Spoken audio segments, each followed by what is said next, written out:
What's up everyone? Welcome back to my channel. My name is Calin and I'm training to complete an Ironman by 2021. So today I'm going to update you guys on my progress with using the Maffetone method for 3 months. If you want to learn more about the Maffetone method, I'll link my explanation video in the description. Before we get into it, please leave a like and subscribe if you aren't already. Alright, so straight into the results. So let's bring it back to the first and second Maffetone test that I did back in September and October. So after about a month of consistent training, I was able to drop my pace from around 6:30 and 6:40 minutes per kilometer to around 5:30 and 5:40 minutes per kilometer. So that's around 1 minute improvement in about a month, which is amazing. Now after 3 months, this is my most recent MAF test result. You can see that every single kilometer is faster, and I'm averaging in the low 5 minutes now. So we should probably note that my heart rate was actually a little bit higher in this MAF test compared to the others, but it's hard to say whether it was because it was just a heart rate measured by my wristwatch, which isn't always the most accurate. But still, these results seem pretty crazy to me. So my goal for the Ironman is to run a 4-hour marathon, and in the beginning that felt so far. 1 month after I started running, I chose to do a half marathon. And this was one of the dumbest decisions I have ever done because I got injured and I wasn't able to run for a month. Anyways, I ran that half marathon in 2 hours and 30 minutes. And I actually stopped for a cramp and paused Strava, so it's actually closer to 2 hours and 45 minutes if it were a race. I can just remember how hard that first half marathon was for me.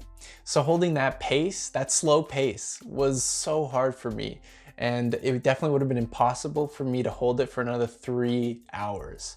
So 4-hour marathons were otherworldly for me back then. So the reason why I mentioned my first half marathon is because in this past week, I was able to run a half marathon in 1 hour and 57 minutes.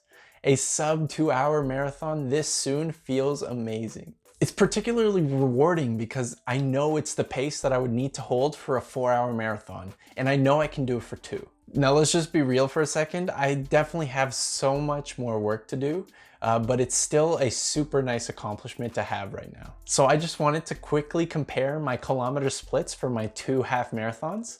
So you can see that I'm about 2 to 3 minutes faster on every single kilometer, which is crazy. It just goes to show how the Maffetone method actually works if you're diligent and consistent with your training. So just for a little bonus, during my half marathon that I just did, I was able to hit PRs for basically every single milestone distance, which feels great. Alright, so what I'm going to do, I'm going to dive a little bit deeper into the numbers so that you guys can actually understand it a little bit better and gauge what you guys would need to do to get your own results. Since starting the Maffetone method, I have ran approximately 280 kilometers.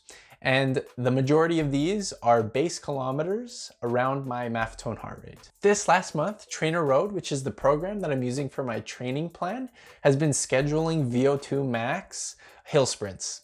And so what these are basically 1 minute all-out intervals with 2-minute rest. So far, I've done around 4 of these workouts, and to be honest, I'm not sure if they are helping my distance running, but my Garmin watch is telling me that my VO2 max is increasing, so it seems that they're serving their own purpose. I'm really excited to continue using this method for my running and to update you guys with my progress. Also, I wanted to ask you guys what you want to see because a lot of you subscribed for my previous Maffetone progress video, so let me know what you guys like to see. Alright, so that's the end of this video. Thank you guys so much for watching, and I hope that I was able to inspire you to start or to continue making improvements with your running.